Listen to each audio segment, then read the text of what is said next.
গল্পটির প্রথম পর্ব অলরেডি আমাদের চ্যানেলে আপলোড করা হয়ে গিয়েছে। প্রথম পর্বটি যদি না শুনে থাকেন তবে আপনাদের অনুরোধ করব প্রথমে গিয়ে সেটি শুনুন। প্রথম পর্বের লিঙ্ক ভিডিও ডেসক্রিপশন বক্সে এবং উপরে আই বাটনে দেওয়া রইল। প্রথম পর্ব শোনা হয়ে গিয়ে থাকলে অন্তিম পর্বে আপনাদের স্বাগত। নমস্কার, আমরা থ্রিল স্টুডিও। তাহলে আর বেশি দেরি না করে চলুন শুরু করা যাক। মোবাইলেরও প্লেস লোকেট করায় এখন বেশ প্যারাঙ্গাম হয়েছে। মেটেওবুরুজ অঞ্চলেরই একটি লোকেশনের সিগন্যাল পাওয়া যাচ্ছিল। সুজিত সঙ্গে নিয়েছিল বরেন আর জনাতিনে কনস্টেবল। বরেনের হাতে ছিল মোবাইল ইন্ডিকেটার। ওরা গিয়ে নামলো একটা ঘিঞ্জি বস্তি অঞ্চলে। গাড়ি থেকে সুজিত বলল, মোবাইলটা এই অঞ্চলেই আছে, কিন্তু কার কাছে, কি তার নাম, এক্স্যাক্টলি কোন ঘর থেকে সিগন্যাল ফোন করছে সেটাই তো বোঝা মুশকিল। স্যার, আমরা ঠিক যে জায়গাটায় দাঁড়িয়ে আছি আমার মনে হয়। বলতে বলতেই কেউ মোবাইলের সুইচ অন করে দেয় আর সঙ্গে সঙ্গে বরেন পরেশ দত্তর নম্বরে রিং করে এবং একটা প্রায় আশ্চর্যের ব্যাপার ওরা লক্ষ্য করল। বস্তির একটা দাওয়ায় বসে 12-13 বছরের একটি ছেলের হাতে মোবাইলটা হঠাৎ বেজে উঠল। সুজিত আর বরেন গিয়ে আস্তে আস্তে ছেলেটির পাশে গিয়ে দাঁড়ালো। দুজন অচেনা মানুষকে পাশে এসে দাঁড়াতেই ছেলেটি একটু হকচকিয়ে ফোনটা পকেটের মধ্যে পড়ে ফেলল। সুজিত আর বরেন তখন দুজনেই প্লেন ড্রেসে। সুজিত আর সময় নষ্ট না করে ছেলেটার পকেট থেকে মোবাইলটা টেনে বার করে। অতি সাধারণ একটা মোবাইল। ছেলেটি হাই হাই করে ওঠে। বরেন জিজ্ঞাসা করে, মোবাইলটা তুমি কিনেছো বুঝি? এটা আমার দাদার মোবাইল। তোমার দাদার মোবাইল নিয়ে তুমি কি করছো? কি করে চালাতে হয় তাই দেখছিলাম। তোমার দাদা জানলে তোমায় বকবে না? দাদা তো এখন বাড়িতে নেই, এই জন্যই তো কুলুঙ্গি থেকে বার করে টিভি দেখছিলাম। তা ভাই, তোমার দাদার নামটা কি?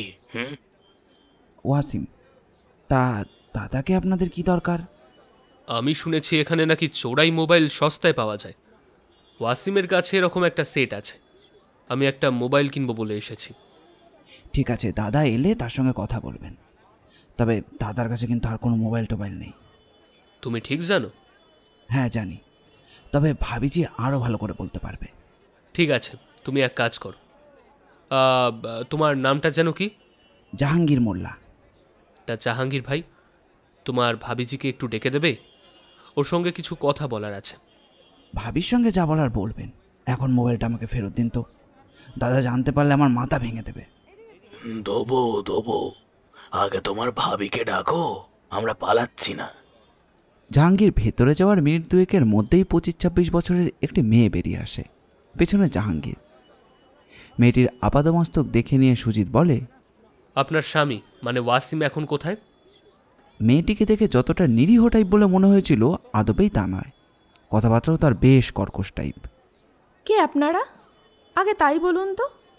এ ভাগারে তো আগে কখনো দেখিনি। আমার স্বামীকে আপনাদের কি দরকার?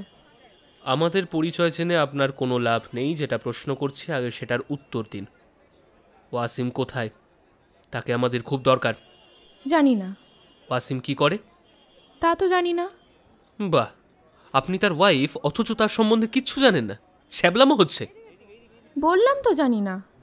সকালে উঠে খেয়ে দিয়ে বেরিয়ে যায়, ফেরে রাতে 1 প্লেট চূর্ণ টেনে। তাও কোনো কোনো দিন আবার ফিরেও না। এর চেয়ে বেশি কিছু জানি না। কি করে সেটাও কি জানেন না? মেয়েটি হঠাৎ চুপ করে যায়। সুজিতই তাগিদ দেয়, বলুন কি করে। না, জানি না। বেশি জিজ্ঞেস করলে চড় থাপ্পড় খেতে হবে, তাই ওর সম্বন্ধে কোনো খোঁজ খবর রাখি না। কি করে সেটা জানেন না? না বলুন, আবারও বলছি। আগে টিন পেটানোর কাজ করত, বালতি ড্রাম এসব তৈরির কাজ করত। এখন অন্য কোনো ধান্দাবাজি করে। ধান্দাটা কিসের? আচ্ছা, আপনারা এসব এত জিজ্ঞেস করছেন কেন? মরদটা কি করেছে সেটা বলবেন তো? সেটা ওয়াসিমের সঙ্গে দেখা হলেই বলবো। আচ্ছা, এই মোবাইলটা কি ওয়াসিম কিনেছিল? জানি না, আমি ওসব যন্ত্রে হাত লাগাই না। ওটা কি কোনো চোরাই মাল? সেটা পরে বুঝবেন। ওর ঠেকনাটা কোথায়, মানে কোন ডেরায় গেলে পাওয়া যাবে? এবার বুঝতে পারছো তো আমরা কারা আর কোত্থেকে এসেছি? সেই কঠিন মুখের মেয়েটির মুখের ভাব নিমেষে পাল্টে যায়। এখন মুখ তার কাঁদো কাঁদো, প্রায় নিজের মনেই বিড়বিড় করে। জানতাম এই দিনটা একদিন আসবেই। ওর মাথার ওপর 2টো মেয়ে, একটা ভাই, শাশুড়ি, চালাতে পারে না, তাই বেপথ বেছে নিয়েছে। এসব কথা শুনে সুজিতের কোনো লাভ নেই। ওর দরকার ওয়াসিমকে। ওটাকে তুলতে পারলে পরেশ দত্ত কেন, আরও অনেক খবরই আসবে। ডেরাটা কোথায় বললে না তো? নিশ্চয়ই এ পাড়াতেই হবে। ওটাই তো বলা মুশকিল বাবু। কখনো খিরিতপুর, কখনো ওয়াটগঞ্জ, কখনো রাজাবাজার, কোনো ঠিক নেই। ওয়াসিম বাড়ি ফিরলে ওকে কিন্তু থাকতে বলো, নইলে কোথাও পালিয়ে ও বাঁচতে পারবে না। কিন্তু মোবাইলটা? মোবাইলটা তোদের নয়, এটা ছিনতাই মাল, তাই না? যার জিনিস তাকে ফেরত দিতে হবে না? তবে তোমার নামটা কি যেন? আগে হাসিনা বিবি। ওয়েল, হাসিনা বিবি। ওয়াসিমকে কোথাও পালাতে কিন্তু বারণ করবে, হ্যাঁ? না হলে নিজের বিপদ কিন্তু নিজেই বাড়াবে। আমার লোকজন এই বস্তিটাকে ঘিরে রেখেছে। সন্ধ্যে 7:30 নাগাদ ঢালা থানায় ফোন বাজলো। হ্যালো বলতেই ওপাশ থেকে বলল, আমি করিম সোর্স বলছি। হ্যাঁ করিম, বলো। ওয়াসিম এইমাত্রই ঘরে ফিরেছে। আপনাদের খবর শুনলে ও গা ঢাকা দিয়ে দিতে পারে। তুমি ওকে চিনে রেখেছো? ওকে আবার নতুন করে কি চিনব? ঠিক আছে, চোখে চোখে রাখো। 4 জন কনস্টেবল কাছাকাছি আছে, ওদেরকে অ্যালার্ট করে দাও। পালাবার চেষ্টা করলে একেবারে তুলে নিয়ে আসতে বলবে। ঠিক আছে স্যার। একদিন এসে তোমার টাকাটা নিয়ে যাও। ঠিক আছে স্যার। পরদিন নয়, 4 দিন পর চন্দ্রনাথ বাড়িতে ফিরলেন। চন্দ্রনাথ সিনহা বেশ সুদর্শন পুরুষ, বলা যায় ইয়াং হ্যান্ডসাম ম্যান।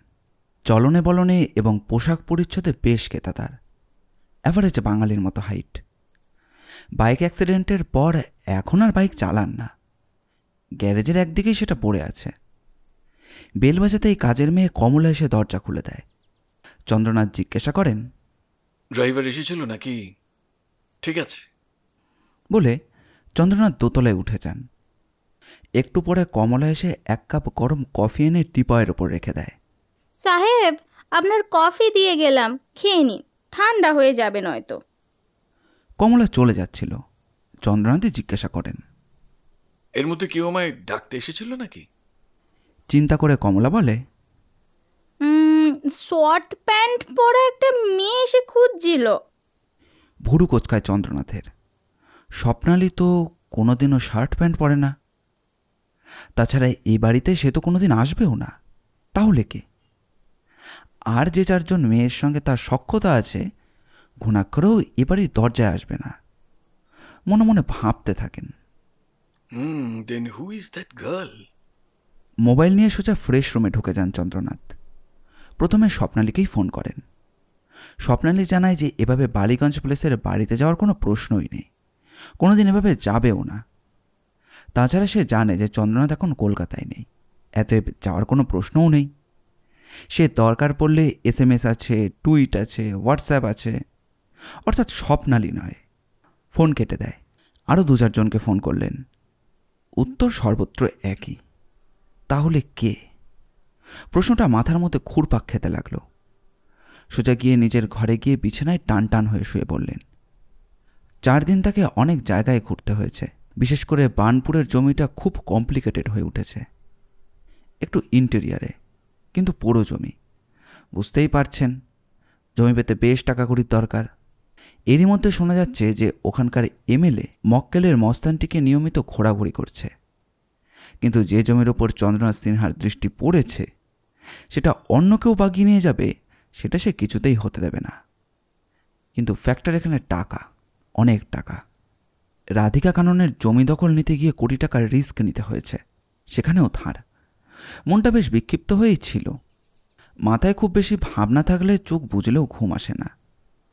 একবার মনে হলো একটা ট্রাঙ্কুলাইজার মুখে ফেলে দিয়ে কিছুক্ষণ ঘুমিয়ে নেয়। কিন্তু খুট শব্দে তার চোখটা খুলে তাকায়। একটু পরে পরেশ দত্তের প্রদত্ত ব্যাগটা হাতে মন্দিরা ঘরে এসে ঢোকে। আর চোখে একবার মন্দিরাকে দেখে নিয়ে তিনি ঘুমের ভান করে চোখ বোঝে। বেশ কড়া প্রশ্নে চোখ মেলতে বাধ্য হন চন্দ্রনাথ। স্বপ্নালী কে? শুয়ে শুয়েই জবাব দেন, কে স্বপ্নালী? যে স্বপ্নালী বসুকে নিয়ে তুমি দিনের পর দিন দুর্গাপুরে রাত কাটাও। কি বলেছে তোমাকে এসব কথা? হাতের ব্যাগটা উঁচু করে তুলে ধরে মন্দিরা বলেছেন, এই ব্যাগটা। কিসের ব্যাগ? কার ব্যাগ?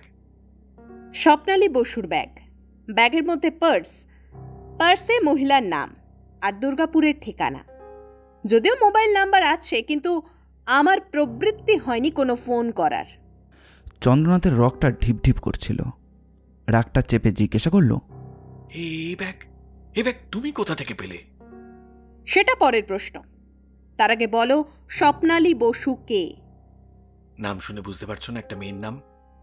দুর্গাপুরে তার সঙ্গে রাত কাটাও কি জন্যে? এই নামে কাউকে আমি চিনি না। তাহলে তোমার গাড়িতে এই ব্যাগটা কি করে পড়ে থাকে? বলতে পারবো না। তাছাড়া এটা তোমার হাতে এলো কি করে? তোমার গাড়িতে করে মেয়েটি দুর্গাপুর থেকে কলকাতায় এসেছিল। নামার সময় ভুল করে ফেলে গেছিল। তোমার ড্রাইভার সেটি পেয়ে ফেরত দিয়ে গেছে এই বলে যেটি মালকিনের ব্যাগ, আর সেই কথা ভেবে আমার বাড়িতে পৌঁছে দিয়ে গেছে। ননসেন্স। কে? ওই আম্মক গাড়ল ড্রাইভারটা কান্নাকার ব্যাগ। উফ, বেশি সততা দেখাতে গিয়ে ব্যাগটা তোমার হাতে দিয়ে গেছে। ইডিয়েট। লোকটা সত্যিই সৎ, নইলে ব্যাগটা সে হাপিস করেই দিতে পারত। আমাকে নিশ্চয়ই কাজের মেয়েটে ভেবে ব্যাগটা আমার হাতে তুলে দিয়ে গেছে। নাও টেল মি, স্বপ্নালীর সঙ্গে তোমার কতদিনের নোংরামি খেলা চলছে? তুমি যে কি বলছো আমি কিচ্ছু বুঝতে পারছি না। স্বপ্নালী বলে কাউকে আমি চিনি না। আমার মনে হয় কেউ আমাকে ফাঁসাবার চেষ্টা করছে। কেন? কে তোমাকে ফাঁসাবে? এই প্রমোটারি বিজনেসে আমার অনেক রাইভাল আছে। অনেক বড় বড় সার্কেলে আমায় মিশতে হয়। অনেকে মনে করে তাদের বাড়া ভাতে আমি ছাই দিয়ে দিয়েছি। সুযোগ পেলে তারা আমাকে যে কোনো রকম ফাঁসাদে ফেলে দিতে চাইবে। It's obvious. তাতে লাভটা কি? আমার সুখী সংসারটা ভাঙবার তাল। শব্দ তুলে মন্দিরা হেসে ওঠেন। হাসছো যে? হাসির রেশ কমিয়ে মন্দিরা বলেন, তোমার কি মনে হয় আমরা খুব সুখী দম্পতি? আমাদের সংসারটা খুব সুখের সংসার? কেন, তোমার তা মনে হয় না? না, আমার প্রতি মুহূর্ত মনে হয় আমি একটা যৌতুক গৃহে বাস করছি। একটু অসাবধান হলেই। মন্দির আর কিছু না বলে ঘর থেকে বেরিয়ে যান। ওর গমন পথের দিকে তাকায় চন্দ্রনাথ, বিড়বিড় করেন, তুমি ঠিকই আন্দাজ করেছো মন্দিরা, কিন্তু সবকিছু আটকে আছে একটা জায়গায়, আর সেটা না হলে তো। ভাবতে ভাবতেই হঠাৎ মনে পড়ে যায় পরেশের কথা। সিগারেট ধরিয়ে সিগারেটের ধোঁয়া ছাড়তে ছাড়তে বিড়বিড় করেন, মহা গেড়ে বাজলুক তুই পরেশটা। ব্যাগটা পেয়েছিল, খুব ভালো কথা। সেটা তো আমায় ফেরত দিবি, তা না একেবারে আমার বউয়ের হাতে। এ তো শালা সাধু যুধিষ্ঠিরের বাচ্চা। খুবই ডেঞ্জারাস লোক। না, লোকটাকে সৎ লোক বলে রাখলাম, এখন তো পরেশ দত্ত লোকটা আমার কাছে আছলা বংশদণ্ড ছাড়া আর কিছুই নয়। তাছাড়া আমার সমস্ত ডেরা টেরা লোকটা চিনে গেছে। সততা দেখা দিয়ে কোথাও কিছু বেফাস বলে দিলেই তো কেলেঙ্কারি। না, লোকটা সম্পর্কে তো নতুন কিছু ভাবতেই হবে। আরও একটা ভাবনা তার মাথায় চিরিক দিল। সেটা হলো এক ঢিলে দুই পাখি মারা। এক্ষেত্রে বোধহয় সেটা উচিত কাজ হবে, নইলে। কিছুক্ষণ পর চন্দ্রনাথ কাউকে যেন একটা ফোন করলেন। শেষ পর্যন্ত ওয়াসিম ইঁদুর কলে ধরা পড়ে গেল। সোজা কাশীপুর থানা, সঙ্গে আরও দুজন, পিংলে আর মনা। 3 দিন পিছিতে থাকার পর 3 জনেরই খুব কাহিল অবস্থা। এদের মধ্যে ওয়াসিমই পালের গোদা। সুজিতকে আলাদা করে ইন্টারোগেট করল। যে মোবাইলটা তোর ভাই টেপাটেপি করছিল সেটা কার? আমি তো বললাম খোদা কসম আমি ঠিক জানি না, চোরাই মাল দেখলাম তাই কিনে নিলাম। বাজে বকিস না, লোকটা কে বল? ও সালে মোবাইল কা স্পিকার আছে। 3 দিনের ল্যাদামটা ভুলে গেছিস তাই না? আর যদি খাবার ইচ্ছা না থাকে তবে যা জিজ্ঞেস করছিস সেটা বল, নইলে কানের মধ্যে নল ঠেকিয়ে একটাই দানা ভরে দেব, তোর বউও তোকে চিনতে পারবে না। পরেশ দত্তকে মারলি কেন বল? কন পরেশ দত্ত? কনস্টেবল ভগতরাম ব্যাটন হাতে দাঁড়িয়েছিল পেছনে। 3 দিন পুলিশের কাস্টডিতে থাকার পর ওয়াসিমের সর্বাঙ্গ টাঁটিয়ে আছে। ভগতরামকে চোখের ইশারা করতেই সপাটে আরও একটা পড়ল পিঠের ওপর। কুকিয়ে উঠল ওয়াসিম। বিশ্বাস করুন স্যার, कौन परेश दत्त हम नहीं पहचानते, लेकिन वो काम हमने नहीं किया। हाँ, मैं मानছি कि रुपया के लिए हम लोगों का आदमी ख़त्म करना पड़ता है, लेकिन वो कोई दूसरा आदमी था। আবার সপাটে ব্যাটন। ভোরকি বাচ্চি অন্য জায়গায় বল, কত পেয়েছিলি? हम लोग बहुत गरीब आदमी আছে, कोई काम तो आजकल मिलता ही नहीं, इसीलिए একটা শান্ত নিরীহ মানুষকে সাবড়েও দিলি। হ্যাঁ রে, তোর ঘরেও তো বউ মেয়ে আছে, ওই লোকটার ঘরেও তো ছিল, একবারও মনে হলো না? तो क्या करे बाबू, 1 लाख रुपए से रफा हुआ, कौन देगा इतना सारा रुपया? लेकिन साहब रुपया एखोनो हमारे हाथे आसेनी। क्या जाने वो रुपया कब मिलेगा। লোকটা কে? कौन साहब? যে তোকে সুপারি দেবে বলেছিল, বল।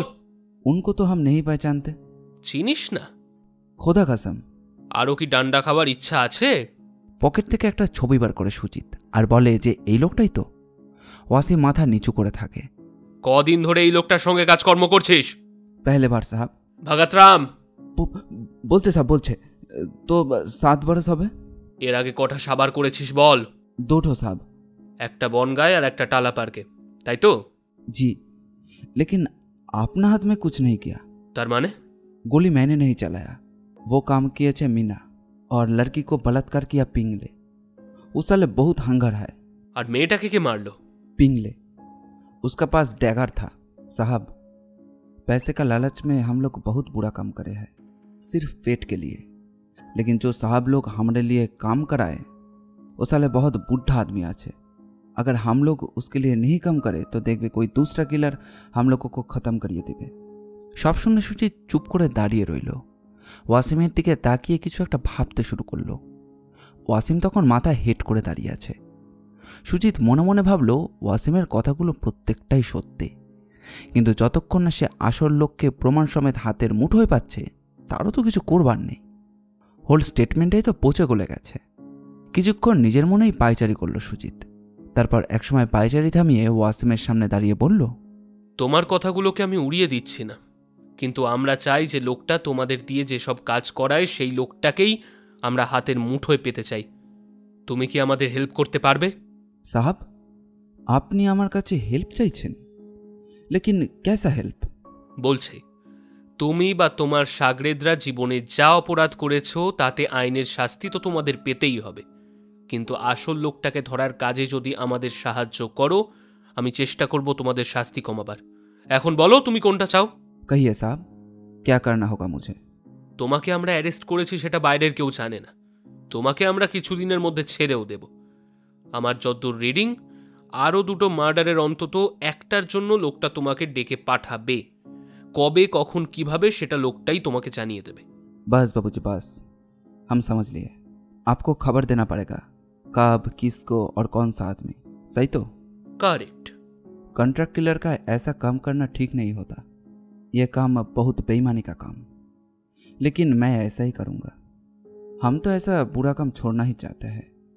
मेरा घर में जोरू है, 2 लड़की आछे, एकटा भाई आछे और माँ भी आछे। आप सिर्फ अपना मोबाइल नंबर दे दीजिए। তবে পালাবার চেষ্টা করো না, কিন্তু তাতে কোনো লাভ হবে না। किधर भागेगा? भागने का सब रास्ता ही खत्म हो गया। इधर अभी मरेगा, नहीं तो वो लोग। हम ही राजी आजी साहब। ঠিক আছে, কাল সকালেই তোমাকে ছেড়ে দেওয়া হবে। ওরা অবশ্য আপাতত থাকবে, কারণ খুন আর রেপ চার্জ আছে ওদের ওপর। তবে তুমি কিন্তু রোজ একবার করে এসে সব খবর দিয়ে যাবে। এমনভাবে আসবে যেন তোমায় কেউ চিনতে না পারে, ঠিক হ্যাঁ? हाँ जी, जो बताया सही होगा। মাঝে মাঝে তুমি এমন সব ছেলে মানুষের কাজ করে ফেলো না, উফ, যার হ্যাপা টানতে হচ্ছে আমাকে। গাড়ি চালাচ্ছিল চন্দ্রনাথ নিজেই। এখনও সে মনের মতো কোনো ড্রাইভার পায়নি। দুর্গাপুর থেকে ফিরছিল তনুজা সেন আর চন্দ্রনাথ। চন্দ্রনাথের পাশে বসে দামি সিগারেটে টান দিতে দিতে তনুজা বলল, আমি আবার কি করলাম? এত ভুল মনে হলে তো চলবে না। হ্যাঁ, গাড়িতে সেদিন ব্যাগটা ফেলেই নেমে গেলে। ওটা ভুলো মনের জন্য নয়। তুমি তো বলতে পরেশ খুবই সৎ আর বিনয়ী লোক। এখন দেখলে তো লোকটার সৎ ছিল কিনা। হ্যাঁ, আর সেই সততার খেসারত দিতে হচ্ছে আমাকে। মন্দিরের চোখে এখন সন্দেহের বিষ, তার উপর ওই রকম একটা নিরীহ মানুষকে সরিয়ে দিতে হলো। উফ, সো স্যাড। না সরালেই পারতো, বললে তো লোকটা সাথে পাচে থাকে না। তনুজার ঠোঁট থেকে সিগারেটটা টেনে নিয়ে নিজের ঠোঁটে প্লেস করতে করতে চন্দ্রনাথ বললেন যে নিরীহ আর সাথে পাশে না থাকা লোকগুলোই তাদের সততার জন্য নিজেদের অজান্তেই কখনো কখনো বিপজ্জনক হয়ে ওঠে। তোমার কি মনে হয়নি যে লোকটা আমার সম্বন্ধে কোনো খারাপ ধারণা হয়েছিল? তারপর আমি ওকে 3-4 দিন লক্ষ্য করেছিলাম। আগে যেমন আমার প্রতি তার একটা সম্ভ্রম ছিল, সেটা পরে আর ছিল না। আগে স্যার ছাড়া কথাই বলতো না। ওই ছোট্ট একটা ঘটনার পর থেকে তার চোখে সন্দেহের ছায়া দেখতে পেতাম। আমাকে দুর্গাপুর থেকে নামিয়ে দেওয়ার পর ওর ঠোঁটের কোণে কেমন যেন একটা অবজ্ঞার হাসিও টের পেতাম।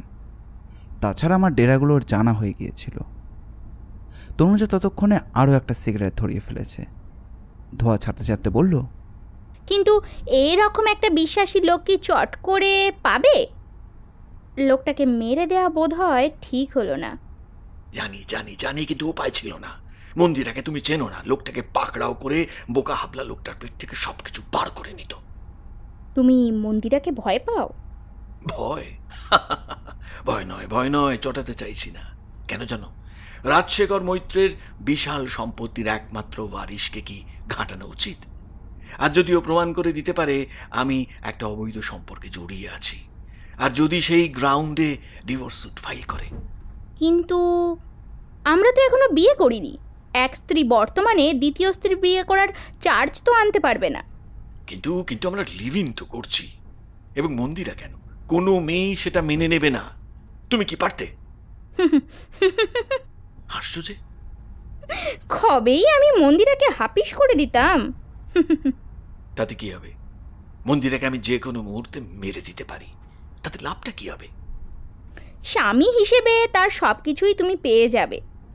ভুলে যেও না, রাজশেখর মৈত্র নামে একজন দুঁদে ব্যক্তি আছেন। লোকটি আমায় একেবারেই দেখতে পারেন না। আমার যে অনেক বেশি ইনফ্লুয়েন্সিয়াল লোক।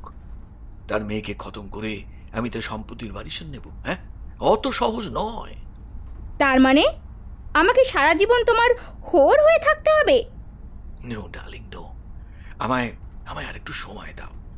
বটগাছের মূলটাকে আগে আমি সরাতে চাই, তারপর আগাছা ছাড়তে কতক্ষণ? তার মানে রাজশেখর কি তোমার ওই কালু মোল্লার দৌড় পরেশ দাও পর্যন্তই ঠিক আছে, নট রাজশেখর মৈত্র? বেশ তো, ওটা আমার হাতে ছেড়ে দাও না। সব প্ল্যান আমার করাই আছে। মাথা গরম করে কোনো কাজই হয় না। ও হ্যাঁ, তোমাকে একটা কথা বলতে ভুলে গেছি। একটা শিখ বা পাঞ্জাবি ছেলে কয়েকদিন যাবৎ ঘোরাঘুরি করছে। একটা কাজ চায় ড্রাইভারের। আমার পক্ষে তো এত ড্রাইভিং সম্ভব না। ভেবে চিন্তে করো, আর একটা পরেশ দত্ত আবার না জোটে। না গো, পরেশ দত্ত দুজন হয় না। খুবই আফসোস হচ্ছে ওকে হারিয়ে। পুলিশ পরেশ দত্তর ব্যাপারে কত দূর এগিয়েছে কিছু জানো? মনে হয় কেসটা ধামাচাপা পড়েই যাবে, কারণ ওখানকার ওসি এখন টালা পার্কের রেপ অ্যান্ড মার্ডার্ড মেয়েটিকে নিয়ে ব্যস্ত। এটাও একটা আফসোস। সুজাতা মেয়েটা ভালোই ছিল, আমাদের কথা মতো ভালোই কাজকর্ম করছিল। যখন যেখানে যার সঙ্গে শুতে বলা হতো, হ্যাঁ, বিনা বাক্যবায় কাজগুলো উদ্ধার করে দিত। কিন্তু পরেশের ঘাড়ে দোষ চাপানোর জন্য মেয়েটাকে রেপ অ্যান্ড মার্ডার করাতে হলো কালুকে দিয়ে। কিচ্ছু করার নেই, নিয়তি। যে যার নিয়তির লিখন নিয়েই তো পৃথিবীতে আসে। হ্যাঁ, থাকে। এখন পরেশ আর সুজাতাকে নিয়ে পুলিশকেই ভাবতে দাও। আপাতত আমার অন্য কাজ। তুমি কি এখন বাড়ি যাচ্ছ? বইয়ের জন্য মন কেমন করছে? তুমি তো এখানেই নামবে। নেমে পড়ো। মুকুন্দপুরে একটা সাইট নিয়ে একটু টানাপোড়েন চলছে, ওখানেই যেতে হবে। তনুজা নেমে যেতেই চন্দ্রনাথ বিড়বিড় করল, তোমাকেও আর আমার বেশি দিন সহ্য হবে না তনুজা দেবী। হ্যাঁ, তো বিয়ে নিয়ে কেন যে জ্ঞান করছো, সেটা কি আর চন্দ্রনাথ সিনহা বোঝে না? বোঝে, সব বোঝে। একবার বাড়ি ফেরার দরকার। তারপর গাড়ি ঘুরিয়ে দিল পার্ক স্ট্রিটের দিকে। দুর্গাপুরের নির্জন ফ্ল্যাট। চন্দ্রনাথ আর তনুজা টিপয়কে মাঝে রেখে মুখোমুখি বসে আছে। টিপয়ের ওপর ওদের মদের সরঞ্জাম। গ্লাসে চুমুক দিতে দিতে তনুজা বলে, তুমি কিন্তু খুব ভুল করছো। সৈফুদ্দিনের সঙ্গে ডানকুনির জমিটাকে নিয়ে বিবাদটা মিটিয়ে ফেলো। ভুরুকুচকে চন্দ্রনাথ বলল, তুমি আমায় কি ভাবো? হাতে চুরি পরে ঘুরে বেড়াই? হ্যাঁ, শালা 2 দিন কা মস্তান। নেহাত শালা রুলিং পার্টির চামচাবাজি করে, তাই ওর সঙ্গে হাত মেলাতে হয়। তাই কি? কথাটা বুঝে সুঝে বলছো? এতে আবার বোঝাবুঝির কি আছে? বোঝাবুঝির কি আছে? ওই সৈফুদ্দিন মস্তানটা না থাকলে চোরাই ওয়েপেনগুলো বর্ডার পার করিয়ে কে নিয়ে আসতো? তার জন্য সে যে টাকা পায় সেটাকে খেয়াল রেখেছ? যে টাকা ওকে দেওয়া হয়, তুড়ি দিলে ওরকম অনেক সৈফুদ্দিন জুটে যাবে। আসল কথা সেটা নয়, কিন্তু ভিকিরির বাচ্চার হাতে যখন অনেক টাকা এসে যায় না, তখন ভেবে বসে আমি কি হনু। ভেবে নিয়েছে এমএলএ সুধীর নাগ হাতের মুঠোয় আছে, তাই চন্দ্রনাথকে টেক্কা দেওয়ার চেষ্টা। ওর ডানাটা যে একদিনে খসিয়ে দিতে পারি সে আন্দাজও নেই। তোমাকেও আর আমার সহ্য হয় না। অনেক দিন ধরে চোখের সামনে খুঁড়োর কল ঝুলিয়ে রেখে আমাকে দিয়ে অনেক কাজ হাসিল করিয়ে নিয়েছো। আমি না থাকলে কবেই তুমি ওই অস্ত্র আইনের ধরা পড়ে যেতে। সুদিন নাককে দিয়ে সবকিছু ধামাচাপা দিয়ে রেখেছি, বুঝতে পেরেছ? গ্লাসে সিপ করতে করতে একসময় চন্দ্রনাথ নিজেই মনের কথা বলতে শুরু করলো। তনু যে এখন আমার ল্যাজে খেলাচ্ছে, সুদিন নাগের সঙ্গে গাঁট ছাড়া বাঁধার ধান্দা। কারণ তোমার সারা গায়ে অনেক পাক লেগে আছে। তুমিও চেষ্টা করেছো সৈফুদ্দিনকে দিয়ে আমাকে কুপিয়ে দিতে। তোমার আসল রাগটা আমি জানি তনুজা। কেন আমি এখনো রাজশেখর মৈত্রকে উড়িয়ে দিচ্ছি না, কেন আমি এখনো মন্দিরা কাঁটাকে সরাচ্ছি না। হ্যাঁ, তোমার উদ্দেশ্য বুঝতে আমার বাকি নেই তনুজা। তোমার উদ্দেশ্য আমার বোঝা হয়ে গেছে। দুজনে সরে গেলে ওদের সব সম্পত্তির মালিক হব আমি, আর তুমি মালকিন হয়ে আমায় নাচাবে, তাই তো? তারপর একদিন আমাকেই। ভেবো না তোমার মতো মেয়ের পরমায়ু খুব একটা বেশি নেই। চন্দ্রনাথ সিনহা সম্বন্ধে তোমার আন্ডার এস্টিমেটটাই তোমার ইতি টানবে। কি হলো, এরই মধ্যে নেশা ধরে গেল নাকি চন্দ্র? না ডার্লিং, নেশা নয়, অন্য কথা ভাবছিলাম। বলবে না? তোমাকে না বললে আর কাকে বলবো বলো? তাহলে বলো, কি ভাবছিলে? আমার আসলে এখন অনেক টাকার দরকার।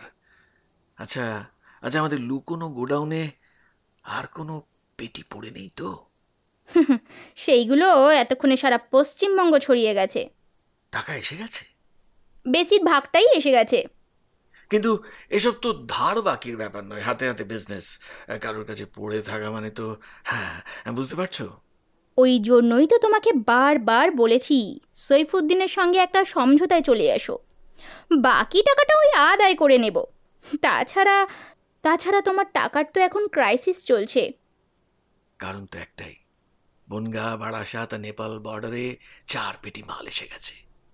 এরপর আছে ডানকুনির জমি দখল। টাকার খনি সামনে পড়ে রয়েছে, সেটাকে ছেড়ে দিয়ে তুমি হাপিত্তেস করে ঘুরে বেড়াচ্ছ। তুমি ওই বাবার মেয়ের কথা বলবে, তাই তো? আর এই মুহূর্তে তোমার সামনে সেই সোনার খনিটা কোথায়? হ্যাঁ, লোকটা 7 চড়েও ছিল না। গতস্য সূচনা নাস্তি। ইদানিং আমি একটা ভালো ছেলে পেয়েছি, খুব চালাক চতুর, টাকার খাই আছে, যেটা পরে সে ছিল না। এটাকে একটু টোপ দিলেই খেয়ে নেবে। তারপরও শিখ ছেলে, রক্ত গরম, দেখি লাইনে টেনে আনতে পারি কিনা। আসল জিনিসটা কিন্তু এড়িয়ে যাচ্ছ। আচ্ছা, তুমি কি এখনো মন্দিরাকে ভালোবাসো? সোজা জবাব দেবে। না বোধহয়। তাহলে এত দেরি করছো কেন? ওই যে দুম করে ওর প্রস্টিটিউট মেয়েটাকে সরিয়ে দিলে কিনা পরেশ দত্ত লোকটা খারাপ প্রমাণ করার জন্য। কি লাভ হলো? অথচ ওই মেয়েটা থাকলে সৈফুদ্দিনের কাছে যদি 2 দিন ভেট পাঠাতে পারতে, তাহলে বাবা বলে তোমার কার্য উদ্ধার হয়ে যেত। সৈফুদ্দিন তোমার মগজে গেড়ে বসেছে। আমার সব প্ল্যান ভাজা হয়ে গেছে। কয়েকটা দিন অপেক্ষা করো, কয়েকটা দিন। ওয়াসিমকে দিয়েই আমি ওকে লোপাট করে দেবো। ওয়াসিম মানে? হ্যাঁ, প্রফেশনাল কিলার, যাকে বলে সুপারি কিলার। কিছু না, 1 লাখ, 2টো মালই হাপিস হয়ে যাবে। না আজ আবার বাড়ি ফিরতে হবে, গুরনাম ওয়েট করছে। চন্দ্রনাথ উঠে পড়ে, গিয়ে বসে নিজের গাড়িতে। গুরনাম তখন সিটে বসে ঢুলছিল, সে গাড়িটা ছেড়ে দেয়। চন্দ্র, তোমাকে না জানিয়ে আমি একটা কাজ করে ফেলেছি। কি বলো তো? তোমার দ্বারা তো আর তোমার শ্বশুর আর বউকে মারা সম্ভব হচ্ছে না, একটা সেন্টিমেন্ট তো আছেই। সেন্টিমেন্ট? আমার স্ত্রী আজ আমার পরম শত্রু। অনেক রিকোয়েস্ট করা সত্ত্বেও বালিগঞ্জ প্লেসের বাড়িটা আমাদের দুজনের নামেও করবে না, কিছুতেই করবে না। আর সেই কারণেই ওকে মেরে আমার কোনো লাভ হবে না বলেই মারছি না। লেম এক্সকিউজ দেখিয়ে কোনো লাভ নেই চন্দ্র। তোমার ধারণা থাকা উচিত, যতই স্ত্রীর নামে সম্পত্তি থাকুক, তার মৃত্যুর পর তার সম্পত্তিতে স্বামীর পুরো আনা ভাগ। যাক, তোমার ওয়াসিম যাবে মন্দিরার অপারেশন করতে। কিন্তু Rajshekhar Maitra, what about him? তোমার শত্রু সৈফুদ্দিন যাবে তোমার শ্বশুরের জন্য। ওরা তো দুজন 2 জায়গায় থাকে। একটা অপরিচিত কণ্ঠস্বর তোমার শ্বশুরকে ফোন করেছিল, তার মেয়ের লাইফ ইন ডেঞ্জার বলে। মেয়েটাকে বাঁচানোর জন্য বুড়ো নিশ্চয়ই সকাল থেকে মেয়ের কাছে বসে থাকবে। তবে তুমি একবারও বিফোর অপারেশনে ওই বাড়িতে ঢুকবে না, আন্ডারস্ট্যান্ড? কিছু না বলে চন্দ্রনাথ চুপ করে থাকে। খারাপ লাগছে? খারাপ? অবশ্য মনে মনে বলে যে ওই ঘরে আজ আরও একটা লাশ পড়বে, আর সেটা তোমার। আর তোমার হাতে থাকবে 9mm। পুলিশ ভাবে তুমি ওদের খুন করতে এসে অতর্কিতে খুন হয়ে গেছো। তোমাকে কিছুতেই বাঁচিয়ে রাখা যাবে না। একটু খুঁতখুত করে চন্দ্রনাথ বলে, শেষ পর্যন্ত সৈফুদ্দিন, তুমি কি আমাকে মারার প্ল্যান করছো তনুজা? তোমাকে মারলে তোমার কোন লাভটা ঘরে ঢুকবে? যত সব ভোগাস চিন্তা। গুরুনাম সামনের রাস্তায় চোখ রেখে গাড়ি চালাচ্ছে, চন্দ্রনাথ পেছনের সিটে। তার মাথায় এখন অন্য সব চিন্তা মরে গেছে। সে ভাবছিল আজ সন্ধ্যের সময় দুটো অপারেশন নিয়ে। তনুজা একটা বাজে ডিসিশন নিয়েছে। একই দিনে বাবা আর মেয়ে। পুলিশের নজর তো আগেই পড়বে তার ওপর। তবে সেও পকেটে একটা রিভলভার নিয়ে নিয়েছে। সৈফুদ্দিনের টার্গেট সিনিয়র মৈত্র, আর ওয়াসিমের টার্গেট মন্দিরা, কিন্তু তার টার্গেট হচ্ছে তনুজা অ্যান্ড সৈফুদ্দিন। কিন্তু এত সুযোগ কি পাওয়া যাবে? একবার তাকালো গুরুনামের দিকে। সে নির্বিকার গাড়ি চালিয়ে যাচ্ছে। মোবাইলটা বেজে উঠতেই রাজশেখর মিত্র ভিউ স্ক্রিনে দেখলেন 333 দিয়ে শুরু একটা 11 ডিজিটের নাম্বার, অপরিচিত সংখ্যা। একসেপ্ট করে হ্যালো বলতেই ওপাশ থেকে একটা মহিলার কণ্ঠস্বর। রাজশেখর মৈত্র বলছেন? বলছে, আপনি কে? সেটা না জানলেও চলবে। আপনি যদি আপনার একমাত্র মেয়ে মন্দিরাকে মৃত অবস্থায় দেখতে না চান, তাহলে আগামীকাল সন্ধ্যে 7টার মধ্যে আপনার মেয়ের বালিগঞ্জ প্লেসের বাড়িতে নগদ 1 কোটি টাকা একটা অ্যাটাজিতে ভরে নিয়ে আসবেন। নোটগুলো কিন্তু ইরেগুলার নাম্বার হওয়া চাই। টাকাটা আপনার মেয়ের সামনে আমার লোকের হাতে দিয়ে দেবেন।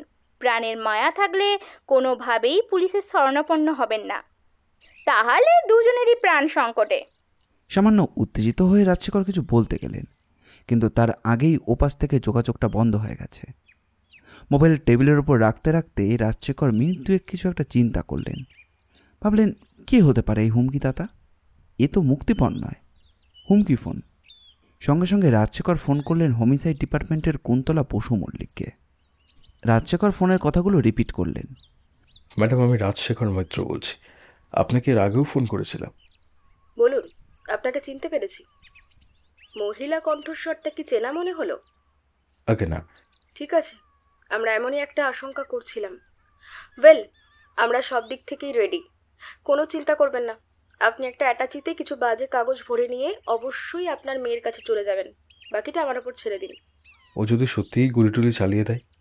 ও বলতে কার কথা বলছেন? কে আবার? আমার গুণধর জামাই। কারণটা তো আপনাকে আগেই জানিয়েছি। ঠিক আছে, যেটা বললাম ওটাই করুন, পরের চিন্তাটা আমাদের। কুন্তলা বসু মল্লিকের ফোন পেল নীল। হ্যাঁ ম্যাডাম, বলুন। যেটা বলেছিলাম মনে আছে তো মিস্টার ব্যানার্জি? আছে, দীপু তো প্রায় সর্বদাই ওখানেই আছে। এরপর রাজশেখর বাবুর ব্যাপারটা জানিয়ে কুন্তলা বললেন, হয়তো কাল কিছু হবে না। এই ধরনের কালপিটেরা এরকমই করে, তবু আমাদের সজাগ থাকতে হবে। টালা পিএসের ওসি সুজিত বসুকে আমি ইনফর্ম করে দিয়েছি। আপনি অ্যালার্ট থাকবেন, আর পারলে সুজিতকে নিয়েই। গোটা বাড়িটাই আমাদের লোক কভার করে রাখবে। প্রত্যেকেই সিভিল ড্রেসে থাকবে। ওকে ম্যাডাম, আপনাকে আর কিছু চিন্তা করতে হবে না। আমি ঠিক সময়ে ঠিক জায়গায় থাকছি। Thank you.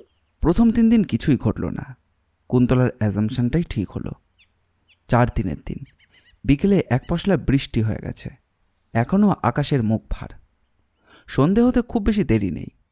নীলপে সন্তর্পণে মন্দিরা দেবীর বাড়ির সামনে গিয়ে দাঁড়ালো। ক্যাজুয়ালি একবার বাড়ির চারিদিকে মাথা ঘুরিয়ে দেখে নিল। বেশ কিছু সন্ডামার্কা পুলিশ প্লেন ড্রেসে এদিক ওদিক ছিটকে রয়েছে।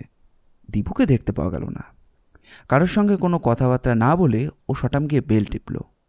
মন্দিরা নিজে এসেই দরজা খুললেন। আসুন। আজকেও কি প্রতীক্ষা? কিছুই বলা যায় না, কিন্তু আমাদের তো তৈরি থাকতে হবে। আপনার বাবা? হ্যাঁ, ওপরে আছেন। চলুন ভেতরে যাওয়া যাক। ওপরে উঠতে উঠতে নীল জিজ্ঞাসা করল, আপনার স্বামী এখন কোথায়? বড় জটিল প্রশ্ন করলেন। হ্যাঁ, জটিলই বটে। এর মধ্যে কি উনি আর এসেছিলেন? না। আপনার কাজের মেয়েটি? এটাই বড় আশ্চর্যের ব্যাপার। আজ নিয়ে 4 দিন ধরে বিকেল 4টে নাগাদও বেরিয়ে যাচ্ছে, ফিরছে 7টা 7:30 নাগাদ। কোথায় যাচ্ছে কিছু বলেছে? রাসবিহারীতে ওর কোন বোনের মেয়ের বাড়ি আছে সেখানেই যায়। এর আগে কোনো দিনও? না, আমরা তো জানতাম ওর 3 কুলে কেউ কোথাও নেই, সেই হিসেবেই আমি ওকে রেখেছিলাম। ও কি এসব ব্যাপারের সঙ্গে যুক্ত? জানি না, দেখা যাক। নীলের সঙ্গে একটা কাঁধ ঝোলা ব্যাগ ছিল, তার থেকে দুটো কালো রঙের বুলেট প্রুফ জ্যাকেট বার করলো, মন্দিরের হাতে একটা দিয়ে বলল, এটা ভেতরে পরবেন, তার উপর ইউজুয়ালি যেমন কাপড় পরে থাকেন সেরকম পরবেন। একটু হয়তো মোটা মোটা লাগতে পারে, দ্যাট ডাজ নট ম্যাটার। আপনার বাবা কোথায়? ভেতরে ঘরে আছেন। ঠিক আছে, আমি এখানে বসছি, ওকে একটু ডেকে দিন। রাজশেখর এলেন। আর কদিন অপেক্ষা করতে হবে? হাসতে হাসতে নীল ওর হাতের বুলেট প্রুফটা তুলে দিল। জামার নিচে এটা পরে নিন, সাবধানে তো আর মান নেই। তার মানে বলছেন আজই মহাপ্রভু আসবেন? নাও আসতে পারে, আবার এলেও আশ্চর্য হব না, কিন্তু ওই যে বললাম সাবধান হওয়াটা দরকার। ও হ্যাঁ, আপনার মেয়েকে একবার ডাকবেন। বলুন দাদা, এবার কি করতে হবে? আপনাদের ফ্রিজটা তো বেশ বড়, ওর পেছনেই থাকবো। পারবেন? ফ্রিজের পেছন দিকটা বেশ গরম হয়। উপায় নেই, থাকতেই হবে। আপনি একটা কাজ করুন, আপনি আপনার বাবা সোফার মুখোমুখি বসে থাকবেন, সুখ দুঃখের কথা বলবেন, অ্যাটাচিটা টিপয়ের উপরে রেখে দেবেন, আর ঘরে ওই হালকা নীল বাল্বটা অন করে দিন। নিচের দরজা খোলা আছে তো? হ্যাঁ। এ ঘরের দরজাটা ভেজিয়ে রাখুন, বাইরে থেকে ঠেললেই যাতে খুলে যায়। এরপর প্রহর গুনবার পালা। একটা সোফায় মন্দিরা আর সামনের সোফায় রাজশেখর। হঠাৎ কুট করে একটা শব্দ ওঠে। দরজার ক্লাচ খোলাই ছিল, ঠেলতেই খুলে যায়। মুখে কালো কাপড় বাঁধায় একজন প্রবেশ করে। নীল তার 9mm মুঠোয় চেপে ধরে, কিন্তু আগন্তুক ঘরে ঢুকে এদিক ওদিক তাকায়, তারপর ধীরে ধীরে সোফার পেছনের দিকে অদৃশ্য হয়ে যায়। মন্দিরা বা রাজশেখরের কোনো ভাবান্তর নেই। নীল মনে মনে ভাবে বাবার মেয়ে দুজনেরই বেশ সাদৃশ্য আছে। নীলও প্রস্তুত থাকে। আরও 10 মিনিট কেটে যায়। নীল ঘড়ি দেখে, আবছালোতে বোঝা যায় যে রাত 7:10। আবার ক্লাস টানার শব্দ। আগের মতোই নাকের ওপর থেকে গলা পর্যন্ত কালো কাপড়ে ঢাকা, মাথাটা কালো রুমালে বাঁধা। লোকটা কয়েকটা মুহূর্ত গিয়ে দাঁড়ায়, নিজেকে সম্ভবত সহিয়ে নেয়, তারপর কয়েক পা এগিয়ে গিয়ে মন্দিরের থেকে কিছুটা তফাতে গিয়ে দাঁড়ায়। ধীরে ধীরে আগন্তুকের হাতে উঠে আসে একটি পিস্তল। আগন্তুককে গম্ভীর গলায় বলতে শোনা যায়, মিস্টার মৈত্র, টাকাটা এনেছেন? হ্যাঁ, ওই তো টিপয়ের ওপর। ওটা আমার হাতে দিয়ে দিন। আপনি নিয়ে নিন না। চালাকি করবার চেষ্টা করবেন না, আমার পিস্তল কিন্তু আপনার মেয়ের দিকে তাক করা আছে। রাজশেখর সবেমাত্র অ্যাটাচিতে হাত দেবেন, একটি শব্দ ওঠে, করাত। হাত বাড়ানো আগন্তুকের হাত থেকে ছিটকে পড়ে যায় পিস্তলটি। হাতটি চেপে ধরে সে পিছনে পালাতে চায়, কিন্তু ততক্ষণে ঘরের সব আলো জ্বলে উঠেছে। দেখা যায় দলবলে সুজিত বসু। লোকটি চারিদিক থেকে পরিবেষ্টিত। ফ্রিজের আড়াল থেকে ধীরে ধীরে নীল বেরিয়ে আসে, তার হাতেও তখন আগ্নেয়াস্ত্র ধরা। ততক্ষণে সুজিত গিয়ে জখম হাত চেপে ধরা লোকটির মুখ থেকে কাপড়টা সরিয়ে দেয়। ওয়াসিমকে জিজ্ঞাসা করে, লোকটাকে চেনো নাকি ওয়াসিম? চিনি সাব, এমএলএ সুদিন নাগের ডাইনা হাত সাইফুদ্দিন। সৈফুদ্দিন তীব্র দৃষ্টিতে ওয়াসিমের দিকে তাকিয়ে শুধু বলে, সালে বেঈমান চুতিয়া কাহিকা। ওয়াসিম আরও কিছু বলতে চাচ্ছিল, সুজিতই তাকে হাত তুলে থামায়। তারপর বলে, তা মিস্টার সৈফুদ্দিন, ওই দুজন লোককে খুন করতে তোমায় কে পাঠিয়েছে বলো, কে পাঠিয়েছে? সৈফুদ্দিন কোনো উত্তর দেয় না। এএসআই বরেন বলে, থানায় না নিয়ে গেলে উত্তর দেবে না স্যার। হঠাৎ একটি মহিলার কণ্ঠস্বর ভেসে ওঠে, দেবে, এক্ষুনি দেবে। সবাই চমকে পেছনে তাকায়। সেই শিখ ড্রাইভার গুরুনাম সিং, তার পেছনে গোয়েন্দা অফিসার ব্রজ রায় এবং কনস্টেবল এবং লেডি কনস্টেবল। ততক্ষণে ঘর সরগরম। তারই মধ্যে চন্দ্রশেখর আর তনুজা হাত করা পড়া অবস্থায় মাথা হেট করে দাঁড়িয়ে রয়েছে। সুজিত জিজ্ঞাসা করে, এসব কি? শিখজি এরাই বা এলো কোত্থেকে? গুরুনাম সিং ধীরে ধীরে তার ছদ্মবেশটা খুলে ফেলে। যে মুখটা বেরিয়ে আসে সেটা নীলের অতি পরিচিত মুখ, হোমিসাইড বিভাগের মিস কুন্তলা বসু মল্লিক। মিস্টার ব্যানার্জি, এবার বোধহয় আমায় চিনতে পারছেন। নীল মিটিমিটি হেসে বলে, আমি তো আপনাকে দাড়িগোপ লাগানো অবস্থাতেই চিনে ফেলেছি। হাউ? আপনার কণ্ঠস্বরটি আপনি যতই মোটা করার চেষ্টা করুন না কেন, আমার কানে ওটার অরিজিনাল সেট করা আছে। একবার শুনলে আর চট করে ভুল হয় না। জানতাম। তারপর চন্দ্রনাথের সামনে গিয়ে বলেন, পরেশ দত্তকে খুন করে খুব ভুল কাজ করেছিলেন মিস্টার সিনহা। যে লোকটা অ্যাক্সিডেন্টের পর মানবিকতা দেখিয়ে আপনাকে নিয়ে হসপিটালাইজড করে, যেটা আর কেউ করতো না ফেসে যাবার ভয়ে, সেই লোকটার কাছে আপনার কৃতজ্ঞ থাকা উচিত ছিল। এই কেসটার মধ্যে আমি মাথা গলিয়েছিলাম কেন জানেন? পরেশ দত্তর মতন ট্যাক্সি ড্রাইভার আমি আগে কখনো দেখিনি। ওই একই ট্যাক্সিতে পিছনের সিটে আমি বসেছিলাম। মনে মনে আমি পরেশ দত্তকে স্যালুট করছিলাম। একটা অতি সামান্য কারণে আপনি লোকটাকে মেরে দিলেন। অবশ্য আপনার কাছে ব্যাপারটা সামান্য ছিল না। আপনার একজন উপপত্নী বা রক্ষিতা আছে, এটা জেনে ফেললে তো স্ত্রীর চোখে অনেকটাই নেমে যাবেন, আর বিশ্বাসটাও হারাবেন। কারণ আপনি তো আপনার স্ত্রীকে কখনো ভালোই বাসেননি, ভালোবেসেছিলেন তার সম্পদকে। তাই তার বিশ্বাস ভাঙলে তো আপনারই আশার গুরুতে ছাই পড়ে যাবে, তাই তো মিস্টার সিনহা? চন্দ্রনাথ বেমালুম নীরব। আচ্ছা, এবার বলুন তো, বাবা আর মেয়ের নিধনযজ্ঞের প্ল্যানটা কার ছিল? চন্দ্রনাথ এবারও নীরব। বলবেন না?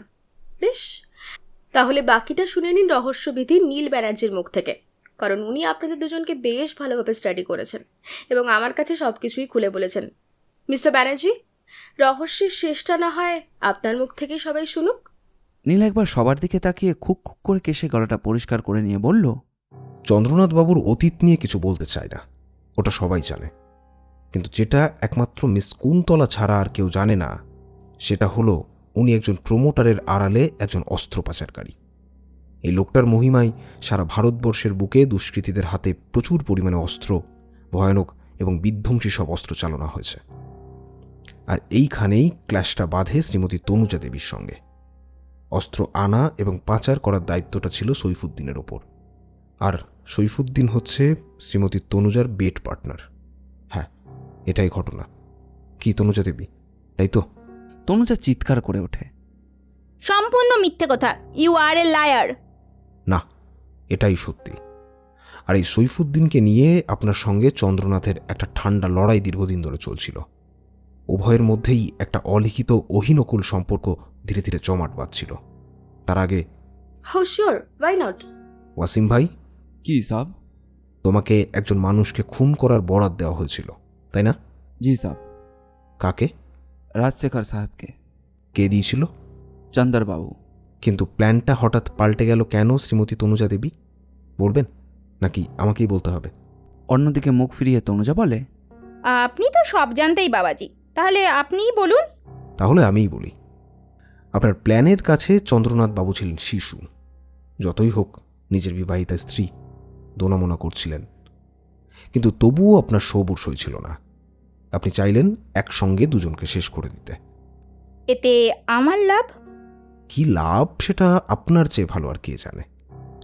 এই দুজনকে সরিয়ে দিলে আখেরে একদিন চন্দ্রনাথ বাবু হতেন মন্দিরা আর রাজশেখরের পুরো সম্পত্তির মালিক। যদিও সন্দেহটা আপনার ওপরেই পড়ত, কিন্তু সন্দেহ হওয়া আর প্রমাণ করার মধ্যে তো অনেকগুলো দিন কেটে যেত। যেহেতু আর মন্দিরা দেবী নেই, তখন তো তনুজা দেবীর কোনো অসুবিধা ছিল না চন্দ্রনাথকে বিয়ে করার। তারপর যে কোনোভাবেই হোক চন্দ্রনাথকে সরিয়ে দিতেন। হয় সৈফুদ্দিনের হাতে উনি খুন হতেন, অথবা সুধীরনাথ প্রমুখের তৎপরতায় চন্দ্রনাথকে জোড়া খুনের দায়ে যাবজ্জীবন খাটতে হতো। আর চন্দ্রনাথের যাবজ্জীবন মানে নিপই দই মারবে, কেননা আপনি তো তখন চন্দ্রনাথের আইনত স্ত্রী। নইলে হাততালি দিয়ে বলতাম, চমৎকার চমৎকার আপনার কল্পনা শক্তি। আপনি গল্প উপন্যাস লিখুন, নাম করতে পারবেন। আপাতত গল্পটা শেষ করি, তারপর নয় লেখার চেষ্টা করব। আপনার প্ল্যান ছিল চন্দ্রনাথের গতি করার পর সৈফুদ্দিনকে নিয়ে একত্র বাস করবেন। অবশ্য আপনি যে ধরনের মহিলা, সৈফুদ্দিন যে কতদিন টিকত সেটাও আমি ভাবছি। সেটা যাক, আমাদের আর অতদূর চিন্তা করার কোনো দরকার নেই। ম্যাডাম কুন্তলা, আমি যে গল্পটা তনুজা দেবীর ভার্সন অনুযায়ী বললাম, কথাগুলোর সত্যতা ওদের মুখ থেকেই বেরোবে, সেটা আপনারই ক্যালি। মোটামুটি আমার কাজ এখন শেষ। তবে চন্দ্রনাথ বাবুর শেষ কথাটা বলে যায়, এমন সুন্দর এক মহিলাকে স্ত্রী হিসেবে পেয়েও তাকে ধরে রাখতে পারলেন না। কথায় আছে না, অতি লোভে তাতি নষ্ট, আর লোভে পাপ, পাপে মৃত্যু। যা একদিন সবই আপনার হতো, আজ হতাশ্বাস ছাড়া আর কিছুই আপনার হাতে রইল না। ভারত রক্ষা আর অস্ত্র পাচার আইনে জানি না আদালত কি বলবে। আসলে কি জানেন, একটি খুন যা আপনাকে পথে বসিয়ে দিল, তার নাম পরেশ দত্ত। ওয়াসিমের কি হবে? প্র্যাকটিক্যালি ও নিজের হাতে খুনটা করেনি, তবে খুনের বরাত নিত। নিশ্চয়ই ও অপরাধী, তবে রাজসাক্ষী হওয়ার জন্য দেখা যাক ওর জন্য কতটা কি করা যায়। হ্যাঁ, ওর জন্য একটু ভেবো। এরা তো একই সিস্টেমের বলি, দেখো কি করা যায়। কিন্তু আমার সাগরেদটি গেল কোথায়? দীপু আছে নীলদা, এই তো ফ্রিজের পেছনে। ওই আধো অন্ধকারে তুমি এক টিপে সৈফুদ্দিনের হাত ফুটো করে দিলে কিভাবে সেটাই চিন্তা করছিলাম। তা এবার বাড়ি যাবে তো? হ্যাঁ, তবে কি তুই ভাবলি এবার পোলাও মাংস আসবে? বেড়ে মুশে সেটে বাড়ি যাবি নাকি? সেটা আর হচ্ছে না, চল। তা কোথায় যাবেন মিস্টার নীল ব্যানার্জি? পেছনের দিকে তাকিয়ে দেখে স্বয়ং রাজশেখর আর পেছনে মন্দিরা, যদিও এখন সে বিমর্ষ। আর তারও পেছনে কমলা, যে বিকেল থেকে নিরুদ্দেশ ছিল। আরে এই তো কমলা। সত্যিও বোনের বাড়ি গিয়েছিল। ব্যাস, প্রবলেম সলভ। খাওয়া দাওয়া সেরে ওরা যখন মন্দিরের বাড়ি থেকে বের হলো তখন রাত 9টা। রাজশেখর বললেন, আমার গাড়িটা আপনাদেরকে পৌঁছে দিয়ে আসুক। ধন্যবাদ জানিয়ে তো আপনাদেরকে আর ছোট করতে পারি না। সত্যি শুকনো ধন্যবাদে আমার মন ভরবে না। আপনাদের দুটি জীবনকে বাঁচাতে পেরেছি, সেই আনন্দটুকুই আমার বড় পুরস্কার। আর কিছু দরকার নেই। আর চলি। মন্দিরের নিচে নেমে এসেছিল। করুণ মুখে সে শুধু একবার জিজ্ঞাসা করল, ওর ছাড়া পাবার কোনো আশাই নেই, তাই না ব্যানার্জি সাহেব? নীলের কোনো উত্তর দেওয়ার ছিল না, বলতেও পারল না। চন্দ্রনাথের ওপর তোমার যতই দুর্বলতা থাক, তাকে বাঁচাবার কোনো ক্ষমতা নীল ব্যানার্জিরও নেই। গল্পটি ভালো লাগলে অবশ্যই লাইক করবেন, আর কীরকম লাগলো সেটি কমেন্ট করে জানাবেন। আমরা আপনাদের মধ্যে থেকে একটি কমেন্ট পিন করে দেব। এই রকম গোয়েন্দা গল্প আর অ্যাডভেঞ্চার গল্প আমরা প্রায় নিয়ে আসি। আমাদের চ্যানেলটি ঘুরেও আসতে পারেন। আমাদের চ্যানেলটিকে সাবস্ক্রাইব করে আমাদের পাশে থাকবেন। আপনাদের ভালোবাসা একান্ত কাম্য। ধন্যবাদ।